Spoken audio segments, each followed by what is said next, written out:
안녕하세요. 저는 행복한 삶을 즐기고 있는 30대 여성입니다. 아직 30대 초반인 제가 벌써 이런 곳에 사연을 올릴 날이 생길 줄은 몰랐네요. 그만큼 사람 인생은 짧든 안 짧든 무슨 일이 생길지 모르는 것 같습니다.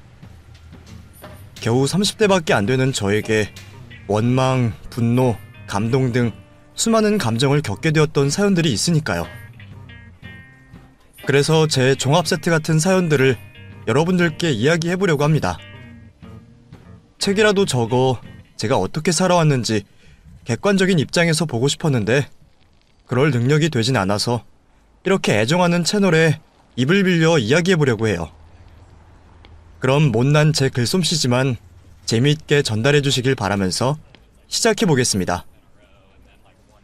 저에게 어린 시절 첫 기억이 나는 상황을 물어보신다면 부모님께서 다투시는 목소리가 가장 먼저 생각이 나네요. 그만큼 저희 부모님께서는 하루가 멀다 하고 자주 다툼을 벌이셨습니다. 정말 갑자기 벌어지게 되는 다툼이 많다 보니 밥을 먹을 때, TV를 보고 있을 때 등등 집에 부모님 두 분이 계실 테면 긴장의 끈을 놓지 못했던 것 같아요. 다른 부모님들은 다투지 않을 사소할 것들도 서로 문제를 삼아 다투셨거든요. 지금 생각하면 서로 성격이 애초에 맞지 않았던 것 같은데 그때는 부모님께서 다투시는 이유도 모르다 보니 항상 두려움에 떨고 있었습니다. 대부분의 그런 부모님들의 경우 자식들에게도 무신경한 사람이 많을 텐데 저희 부모님은 저에게만큼은 두 분 다 관심이 많으셨어요. 다투지만 않으면 항상 저와 많은 시간을 보내주시려고 했고 같이 집 앞 공원이라도 나가 세상을 구경시켜 주시려고 했죠. 저에게 집중을 하고 계시면 다투지 않는 두 분을 보면서 부모님의 다툼을 줄이려면 제가 잘해야 한다는 생각을 하게 되었습니다. 그래서 공부도 열심히 하고 말썽도 부리지 않고 부모님께 효도를 하며 뭐든지 열심히 하려고 했죠. 그런데 아무런 소용이 없었습니다.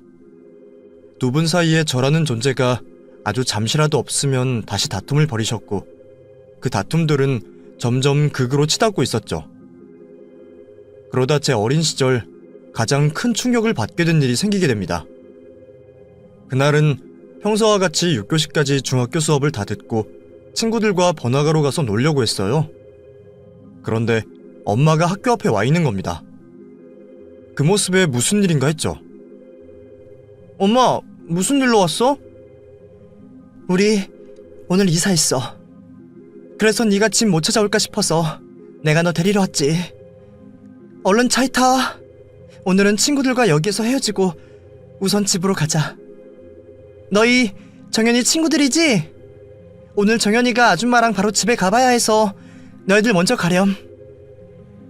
갑작스러운 이사라는 말에 우선 엄마의 차에 타게 되었고 곧바로 충격적인 말을 듣게 되었습니다. 근데 어느 집에 이사 가는 날 딸한테도 말을 안 해줘. 내가 학교라도 빨리 끝났으면 어쩔 뻔했어. 아빠는 우리 이사 간 거 알고 있는 거야? 출장에서 곧 돌아온다고 했잖아. 정연아, 엄마 말 똑똑히 들어. 이제 우리 곁에 아빠는 없어. 네 아빠 여자랑 눈 맞아서 처자식 버리고 도망갔다고. 그러니까 더는 아빠 찾을 생각하지 마. 뭐? 그게 갑자기 무슨 말이야? 아빠 회사 일로 출장 갔다며. 너한테 미리 말을 못해줘서 미안해. 근데 나도 마지막까지 네 아빠가 다시 우리에게 돌아오길 바랬고 최선을 다했다고. 근데 이렇게 처자식 버리고 도망을 갔는데 어쩌겠어. 집이라도 빨리 이사해서 네 아빠와 있는 추억을 하루라도 빨리 잊어야지. 너도 아빠랑 관련된 것들은 다 버려. 그래야 아빠 있고 우리 둘이 의지해서 잘 살지. 아빠는 하루아침에 저희 모녀 곁을 떠났습니다. 그것도 다른 여자와 바람이 나서 말이죠. 그 충격에 어린 저도 무척이나 힘들었지만 저보다 엄마가 더 문제였어요. 아빠에게 버림을 받은 탓에 정신을 차리지 못한 엄마는 집에 있기보다는 밖으로 나돌아다니기 시작했고 집에 있는 시간도 가사일을 내팽개치고 자신을 꾸미는 것에만 신경을 썼어요. 그런 엄마가 짜증나고 미웠지만 한편으로는 안쓰러웠습니다. 이게 전부 다 사랑하는 아빠에게 버림을 받아서 엄마가 정신이 잠시 나가게 된 것이었으니까요. 그래서 엄마를 이해하고 집안일을 대신하며 학생이라는 제 본분에 맞게 공부 또한 최선을 다했습니다. 그리고 그 결과로 수능시험에 좋은 성적을 받게 되었죠.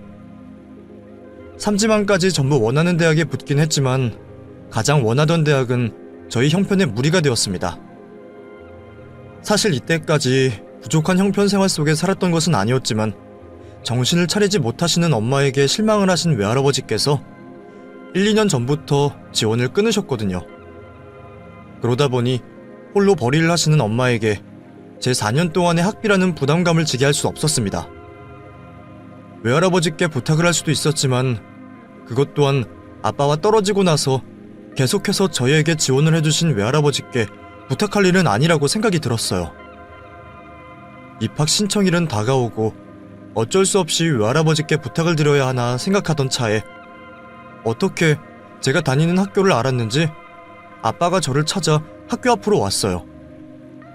처음 아빠를 보고는 그 자리에 멈춰서게 되었고 아빠와 저 사이에 미묘한 기류가 흐르자 친구들은 자리를 피해 주었죠.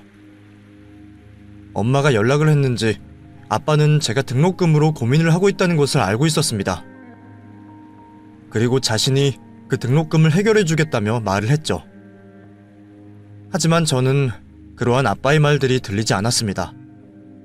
처음 아빠를 봤을 때부터 저와 엄마의 인생을 망쳐버린 아빠에 대한 원망만 있었을 뿐이었죠. 이렇게 찾아와서 돈으로 해결해준다고 하면 내가 고맙다라고 할 줄 알았어요? 이제 와서 나타나서 잘못을 구하고 아빠 노릇하려고 그러는 거예요? 아빠 때문에 나도 엄마도 우리 모녀 둘 다 얼마나 힘들게 살았는지 알아요? 엄마는 아빠가 도망간 이후로 아직까지도 제정신 못 차리고 있어요. 그런 모습을 옆에서 보고 있는 딸의 심정이 어떤지 알고 있냐고요. 정윤아, 그게 아니야. 어디 조용한 곳에 가서 차분하게 내 말 좀 듣고 나서 판단하렴. 조용한 곳에 아빠 얘기 들으면 달라지는 게 있어요? 과거에 있었던 일이 없던 일로 변하기라도 하냐고요. 내 가슴에 있는 상처 아무런 일 없었다는 것처럼 싹 낫기라도 하냐고요. 아빠 도움받을 바에는 학교 등록 안 하는 게 나아요. 아직도 저를 당신의 딸로 생각하시나 본데 저는 아빠가 우리 곁을 떠난 순간부터 아빠라고 생각하지 않으니까 이제는 제 앞에 나타나지 말아주세요. 그렇게 아빠에게 원망을 쏟아붓고 나서 저는 엄마와 제가 일을 하며 등록금을 감당할 수 있는 국립대로 입학을 하게 되었습니다. 물론 1지망을 하던 사립대학에 들어가지 못한 건 아쉬웠지만 각자 자신의 분수대로 사는 거라 생각하며 제 상황에 맞는 최선의 선택을 하게 된 거죠. 대학을 졸업 후 괜찮은 회사에 입학하게 되었고 다른 사람들이 보기에는 아무런 문제가 없는 평범한 사회인이 되어 생활하고 있었습니다. 하지만 평범해 보이는 저에게도 심각한 결함이 하나 있었죠. 어린 시절 겪게 되었던 일들 때문인지 주변에서 가정 환경에 대한 이야기만 나오면 저 스스로 위축이 되었어요. 대학 동아리 친구들이 솔직하게 속내를 털어놓으며 서로의 집안 이야기를 할 때도 회사 면접에 있어 면접관분께서 다른 응시 인원들과 마찬가지로 집안 환경에 대해 여쭤볼 때도 항상 불안에 떨고 있었습니다. 중학교 시절부터 시작된 저의 가정 환경 콤플렉스는 이제는 보통의 평범한 사회인이 되어서도 계속 꼬리표처럼 따라왔어요. 그러다 보니 사회에서 맺는 평범한 관계도 혹시 집안 이야기가 나오지 않을까 힘들어하며 피하게 되었죠. 그런 저에게도 같이 미래를 꿈꿀 수 있는 남자친구가 생기게 되었습니다. 남자친구인 용훈 씨는 저와 같은 회사를 다니고 있던 사람이었어요. 다른 부서였던 용훈 씨는 회사 내에서도 다른 직원들에게 관심을 많이 받는 사람이었던 탓에 저도 개인적인 친분을 쌓기 전부터 알고는 있었죠. 외모도 잘생긴 편이었고 회사 일도 잘한다고 소문이 나 있어 모를 수가 없는 분위기였어요. 그런 남편과 우연히 같이 하게 된 술자리에서 인사를 나누게 되었고 연락처도 교환할 수 있었습니다.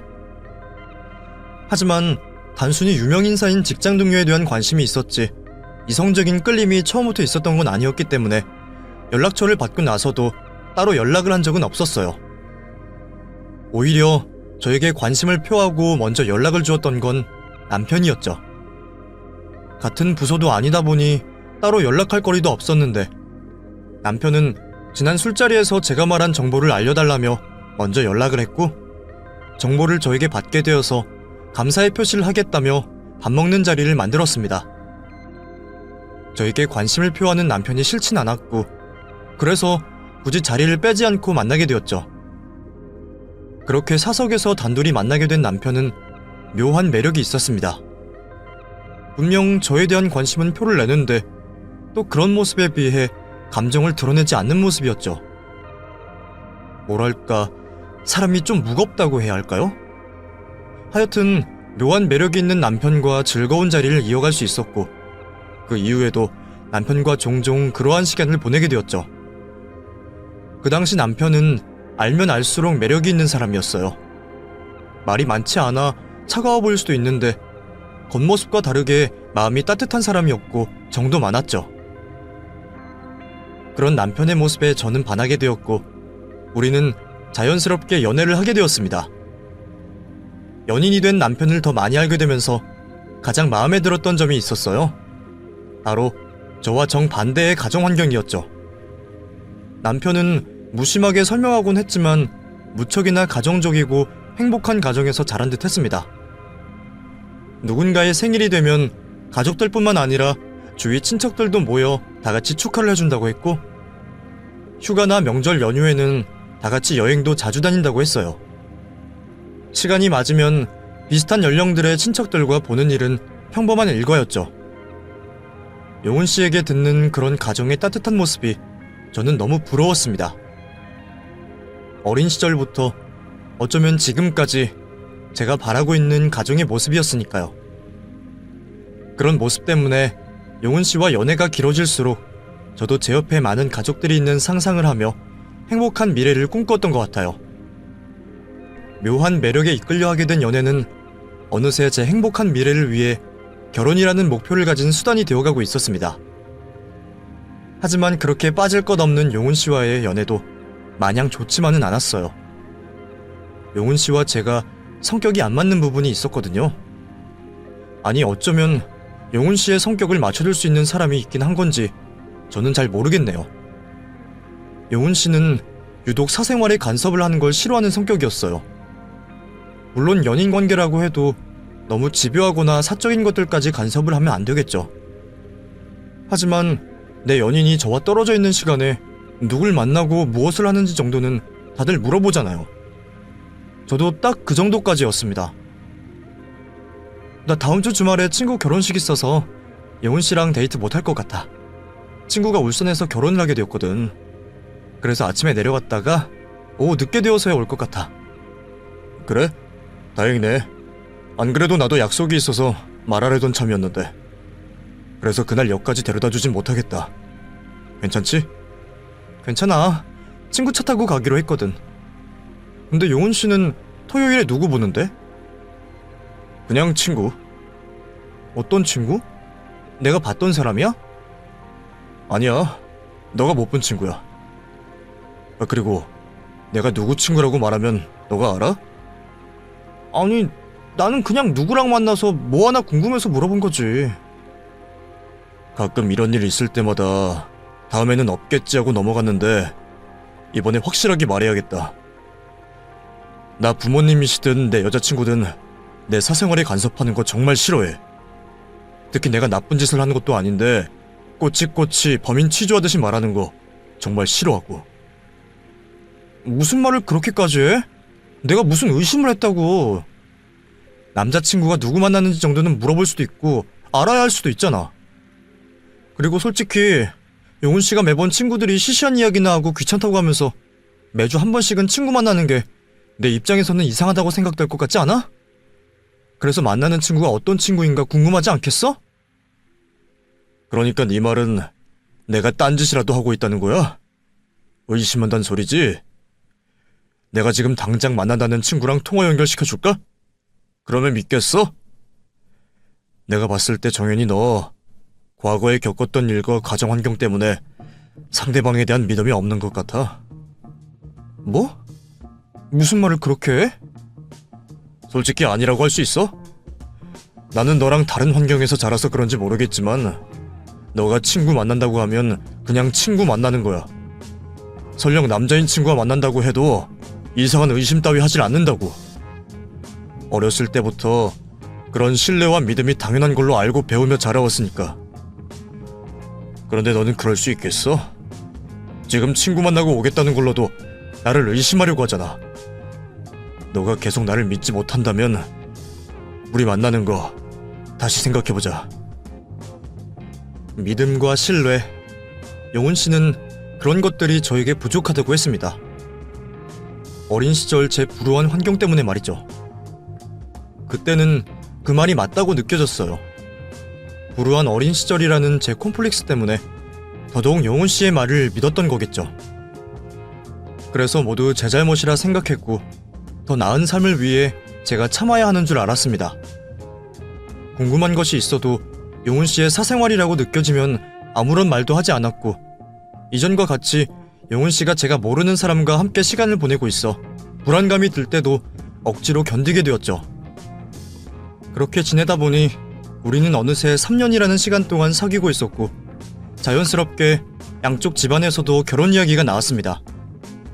나이가 차서 하는 결혼이다 보니 시부모님 측에서도 이혼 가정이나 편부모 가정에 대해 개의치 않으셨고 아무런 문제 없이 결혼식까지 올릴 수 있었습니다. 하지만 그 중간에도 소동이 하나 있긴 했었죠.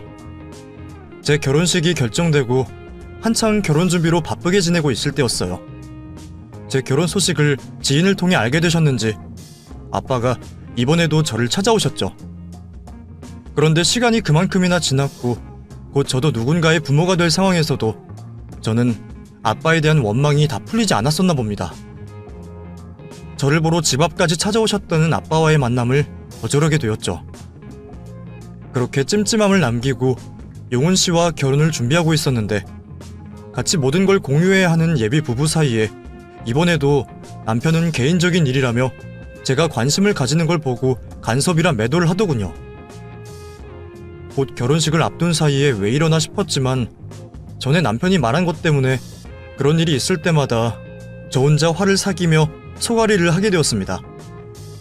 하필 그런 때에 아빠는 한 번 더 저에게 연락을 했고 남편과 결혼 때문에 큰 스트레스를 받고 있던 저는 그 스트레스들을 아빠에게 풀듯이 모진 말을 하게 되었어요. 왜 또 연락하셨는데요? 제가 아빠 안 보겠다고 10년 전에도 말씀을 드렸고 최근에도 전했잖아요.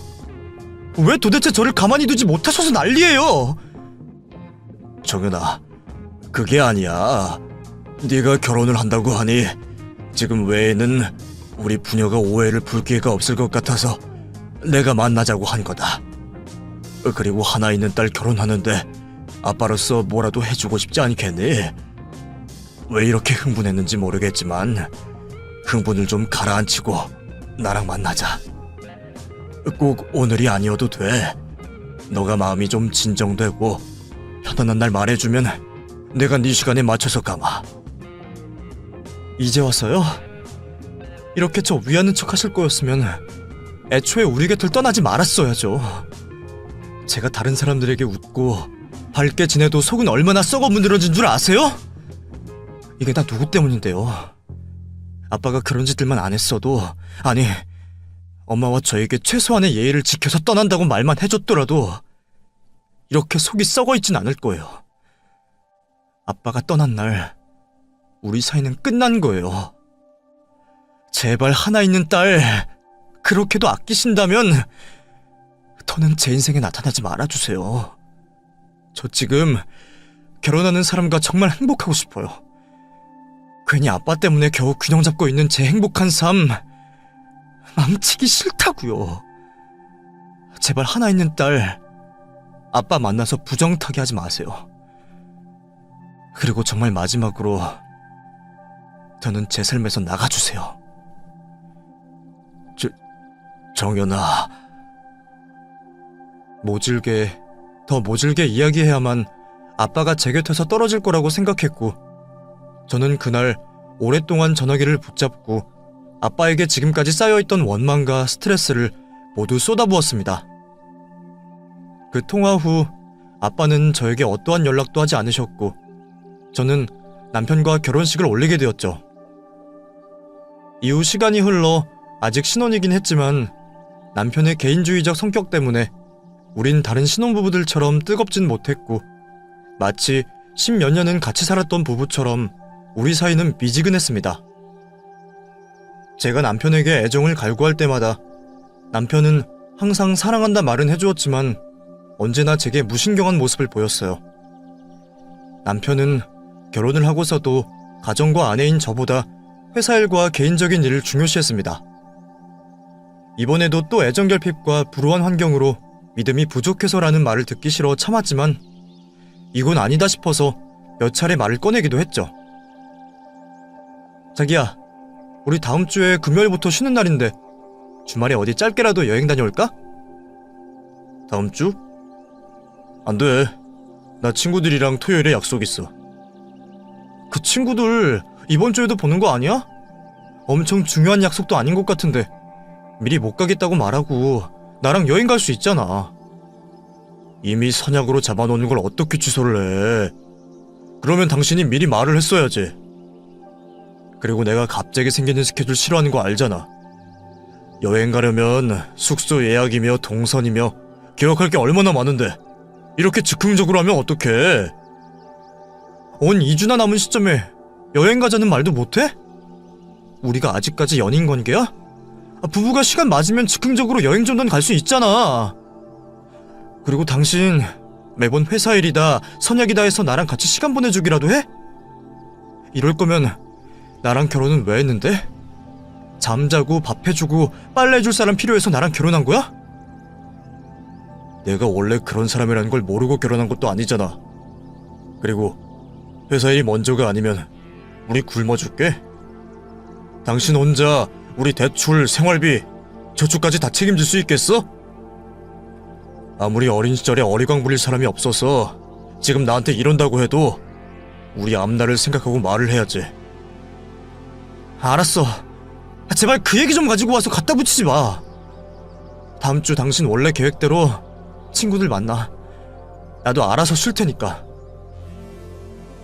원래 남편은 가족들끼리 잘 지내던 환경에서 자라왔으니 보고 배운 바가 있어 결혼을 하면 연애 때와 달라질 줄 알았습니다. 하지만 연애 때보다 더하면 더했지 나아지는 게 없었죠.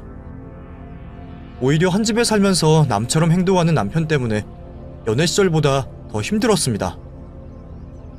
그런 일들이 많아지다 보니 가장 행복해해야 하는 신혼 시절이었지만 벌써부터 이혼이라는 생각을 조금씩 하게 되었어요.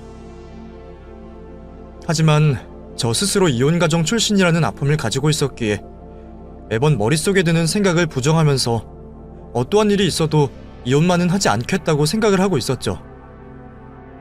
그렇게 남편이 옆에 없는 결혼 생활을 이어가던 중 아빠께서 병으로 돌아가시게 되었다는 소식을 듣게 되었습니다.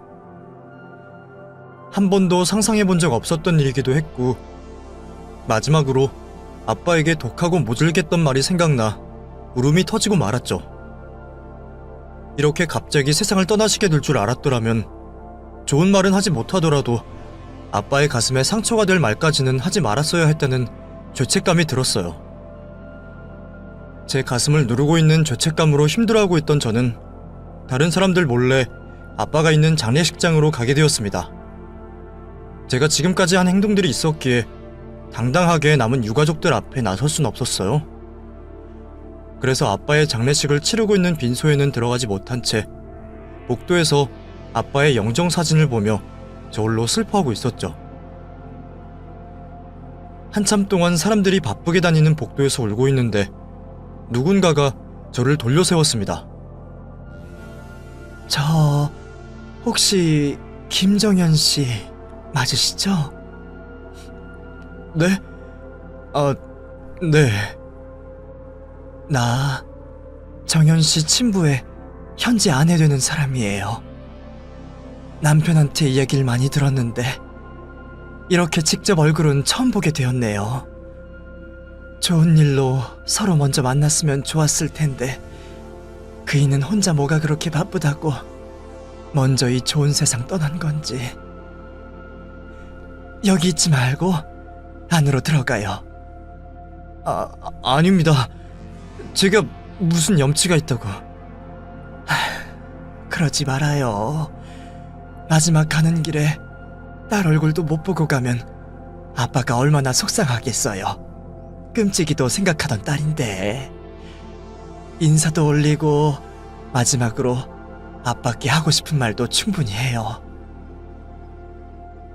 아빠와 재혼을 하셨던 아주머니의 배려로 저는 아빠의 빈소로 들어가 마지막 인사를 건넬 수 있었습니다. 빈소 앞에 서게 되니 좀 전보다 감정은 더 주체를 할 수 없었고 눈물과 콧물이 범벅이 되어 아빠께 지금까지 모두 다 잘못을 했다며 용서를 구하게 되었죠. 울음을 터뜨리며 한참 동안 있던 저는 아주머니께 감사의 인사를 표하고 집으로 돌아가려고 했습니다. 장례식장을 나와 택시를 타려고 하는데 아주머니께서 저를 다급히 부르셨어요. 정현씨! 정현씨! 잠깐만요. 다름이 아니라 이거 남편 유품들 정리하다가 보게 된 건데 정현씨 이름이 써있는 상자가 있더라고요. 나야 잘은 모르겠지만 아마 남편이 정현씨와 있는 추억들을 모아둔 상자 같아요. 장례식장에는 정현씨가 올 것 같다는 생각이 들어 가지고 왔었는데 이렇게 건네줄 수 있게 되어서 다행이네요. 그리고 이것들 말고도 혹시 다른 물건들 필요한 게 있으면 부탁해요. 그럼 조심히 들어가요.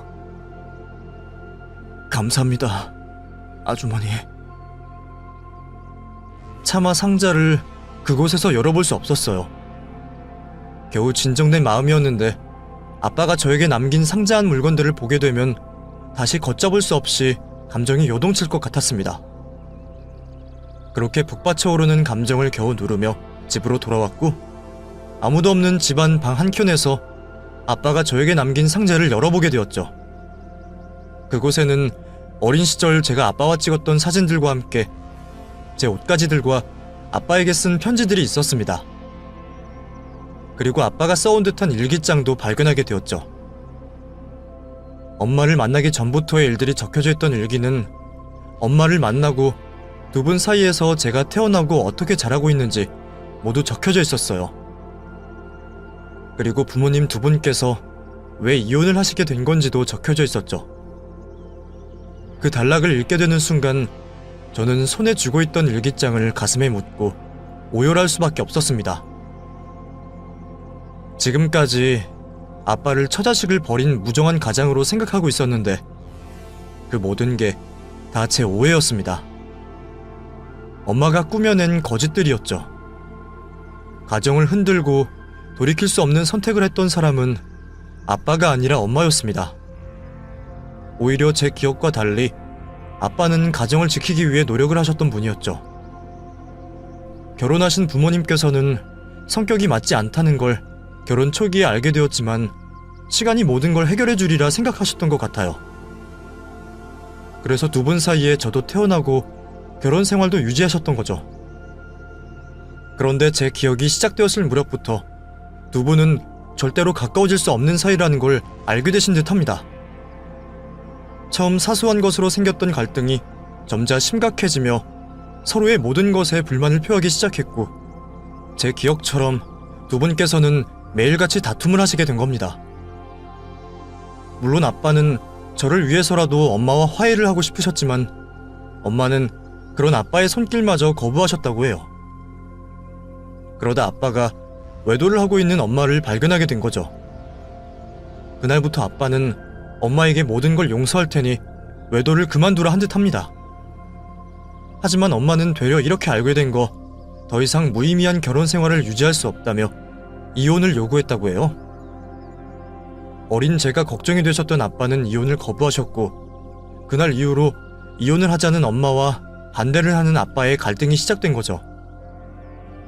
그 기간에도 엄마는 외도를 하던 남자와 꾸준히 만남을 가지셨고 아빠에게 지울 수 없는 모멸감을 주셨던 것 같습니다. 결국 아빠는 이혼을 선택하시게 되었고 저를 데리고 가서 키우고 싶으셨지만 넉넉한 외가 형편에 비해 집안도 자신도 가진 것 없던 아빠는 저를 빼앗겼던 겁니다. 아빠께서는 저와 마지막 인사라도 하고 싶었지만 엄마는 외가의 도움을 받아 아빠 몰래 이사를 갔고 그로 인해서 제가 아빠를 오해하게 되었던 거죠. 저를 보고 싶어 하시던 아빠는 쉬는 날을 이용해 저를 찾아 나섰고 그러다 수능을 마치고 등록금을 걱정하게 된 저를 찾아오시게 된 거였어요. 하지만 아빠의 기대와 달리 저는 아빠를 단단히 오해하고 있었고 아빠는 신경질적인 저의 모습과 어찌되었든 간에 자신이 가정을 지키지 못했다는 이유로 제가 가진 오해를 풀지 않고 뒤돌아 서시게 된 거죠. 그 이유도 마찬가지였습니다. 저는 아빠에 대한 원망을 계속 가지고 있었고 그러다 보니 아빠와 마주칠 때마다 원망을 토해내고는 했죠. 제 반응 때문에 번번이 해명을 할 기회를 놓쳤던 아빠는 그날 겪었던 자신의 마음을 일기장에 모두 적어놓고 있었습니다. 모든 것을 알고 나니 정말 가슴이 찢어질 듯 아팠어요. 단 한 번이라도 아빠에게 이야기를 들어볼 생각을 해야 했는데 제 감정만 표현한다고 오해를 풀 수 있는 시간을 모두 놓쳐버렸던 겁니다. 하지만 아빠와 제가 오해를 풀지 못한 이유는 더 있었습니다. 바로 엄마의 방해였죠. 아빠는 저를 찾게 된 후에 계속 연락을 하셨던 것 같아요. 제 생일과 기념일을 잊지 않고 선물과 편지를 보냈던 거죠. 하지만 엄마가 그런 것들을 중간에 모두 가로챈 듯 했습니다. 아빠 또한 나중에는 그 모든 것을 알게 되었던 것 같고요. 지금까지 피해자로 알고 있던 엄마가 그토록 독하게 우리 부녀 사이를 가로막고 있었다는 사실을 알게 되니 제가 살아온 삶마저 부정당하는 것 같았습니다. 한동안 울렁거리는 마음을 겨우 진정시킨 저는 눈물을 훔쳐가며 다시 일기장을 읽고 있게 되었습니다. 그런데 이전 일들처럼 과거 형태가 아닌 현재 진행 중이고 있는 충격적인 사실을 알게 되었습니다. 아빠가 남편의 수상한 모습을 확인하고 저에게 어떻게 설명을 해야 할지 고민을 하고 있는 내용이었죠. 그곳에는 우연히 남편을 만나게 된 일부터 옆에 제가 아닌 다른 여자가 있는 모습, 그리고 두 사람이 다정한 모습으로 있었던 장소와 날짜, 시간까지 정확하게 적혀져 있었습니다. 처음 일기장에 남편에 대한 글이 나왔을 때만 해도 아빠가 착각을 하고 있다고 생각했어요. 왜냐하면 그곳에서 묘사된 모습들이 남편이라고는 상상을 할 수 없을 만큼의 내용들이었거든요. 그곳에 묘사되어 있는 남편은 상간녀에게 무척이나 다정했고 애정 표현도 많이 하는 모습이었습니다. 그런데 페이지를 넘겨 아빠가 남편과 상간녀에 대해 조사를 한 내용을 보니 일기장에 나와 있는 남자가 제 남편임을 부정할 수 없었어요. 아빠는 저를 위해서 두 사람에 대해 많이 알아보셨고 정확하지 않을 수도 있었지만 두 사람의 목적이 무엇인지까지 결론을 내셨습니다. 아빠가 알아내신 게 맞다면 남편은 저와 만남을 시작하자마자 그 여자와도 사귀었던 것 같습니다. 그리고 저와 연애를 하고 결혼을 하는 동안에도 쭉 여자를 만나며 외도를 하고 있었던 거죠. 아빠가 자세히 적어놓으신 두 사람의 미래를 하던 날짜와 시간, 장소들을 보니 남편이 매번 회사 일과 친구 일로 저의 곁을 떠나 있을 때였어요. 그 모든 사실을 알고 있었지만 아빠는 저에게 이 사실을 말하시는 걸 망설이고 있었습니다.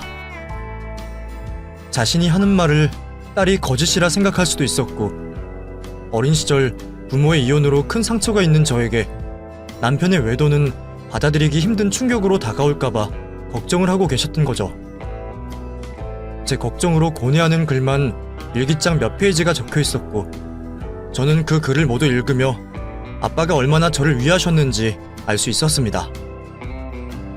제 어린 시절 아픔을 알고 있는 남편이 그런 짓을 했다는 것에 용서를 할 수가 없었어요. 하지만 증거라고 가지고 있는 건 돌아가신 아빠가 적으신 일기장밖에 없었죠. 과연 이 일기장이 이혼을 하는 데 있어 증거가 될 수 있을지 확신이 가지 않았습니다. 두 사람에게 정당한 처벌을 하기 위해서는 반드시 증거가 있어야 했죠. 이제부터 직접 남편을 쫓아다니며 외도의 흔적을 찾아야 하나 고민을 하고 있을 때 아빠가 일기장에 적혀있는 몇 가지 메모들이 눈에 들어오게 되었어요. 내 문서, 일상, 여가, 사진, 풍경.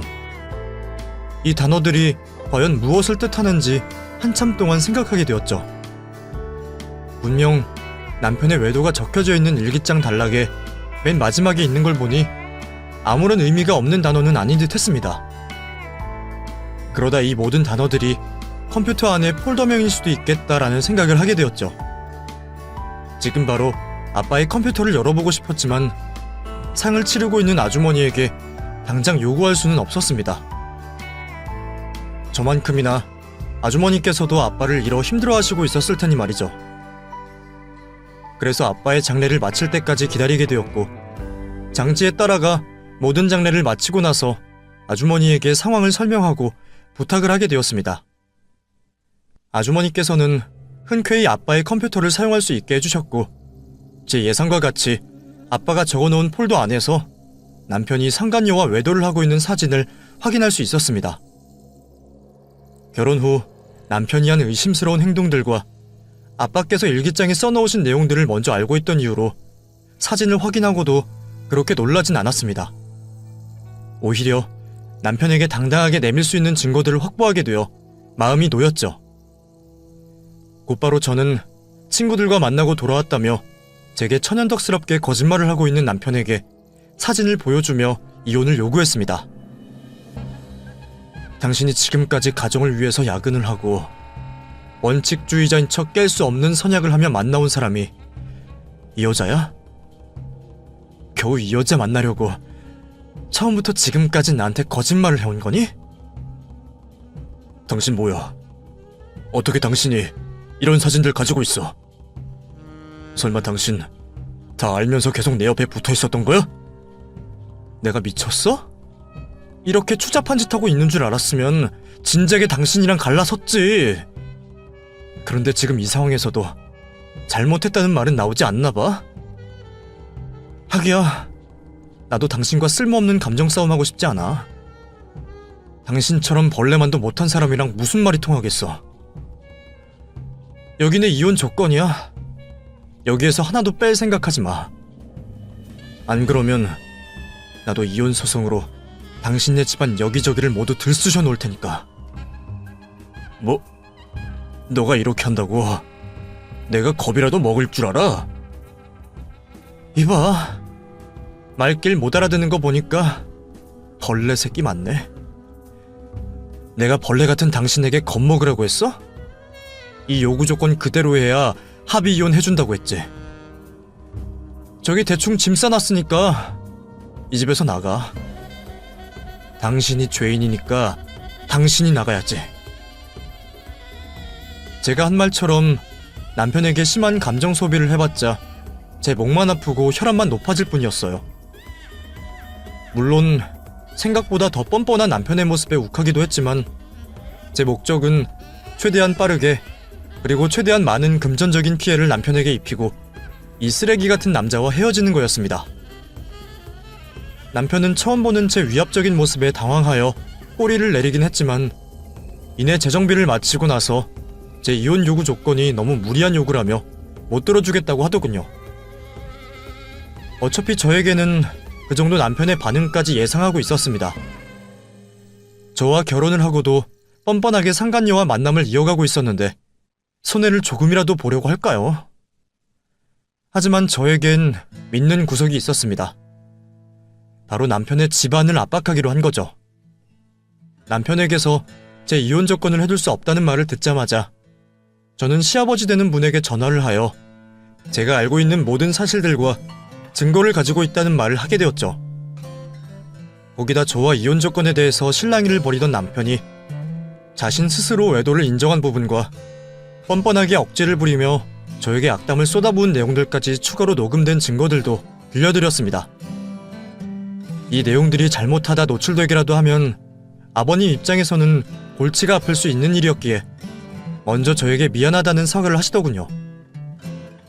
한참 동안 제게 미안함을 표시하시던 아버님은 바로 남편에게 전화를 걸었는지 얼굴에 철판을 깐 것 마냥 뻔뻔하게 굴던 남편이 순식간에 태도가 바뀌어 제 이혼 요구 조건을 다 들어주겠다며 부탁을 해왔습니다. 그 모습을 보니 쉽게 합의 이혼하기 싫어졌어요. 조금이라도 남편이라는 놈을 더 괴롭히고 싶더군요. 저는 제 요구 조건을 조금씩 수정해가며 남편을 압박했습니다.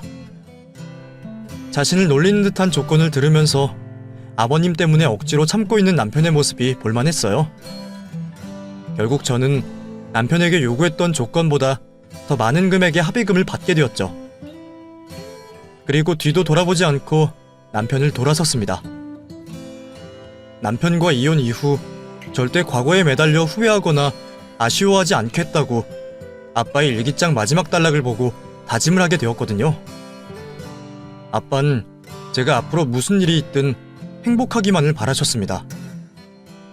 행복하게 살라는 말이 이 세상 사람들 전부가 가족에게, 친구에게 또는 모르는 사람들에게도 가볍게 하는 말이지만 아빠가 저에게 쓰신 마지막 문장은 유독 제 가슴에 큰 울림을 주었어요. 아마 제 인생이 항상 과거를 놓지 못하고 힘들게 애를 쓰며 살아왔기에 더 크게 전달되었을지도 모르죠. 그래서 아빠 말씀처럼 저만 행복할 수 있는 삶을 살기로 했습니다. 어떤 일을 당했든 행복할 미래만 바라보기로 했죠. 덕분에 저는 매일 보내고 있는 하루하루를 정말 행복하게 지내고 있습니다. 그래서 과거의 일에는 더 이상 붙잡혀 있지 않고 엄마도 용서하기로 했죠. 사는 게 바빠 아빠에게 자주 찾아가 뵙진 못하지만 생신과 어버이날, 기일만큼은 꼭 찾아가 뵈어 과거 제 잘못을 사죄드리며 하늘나라에서는 부디 편안하게 계시길 바라고 있어요.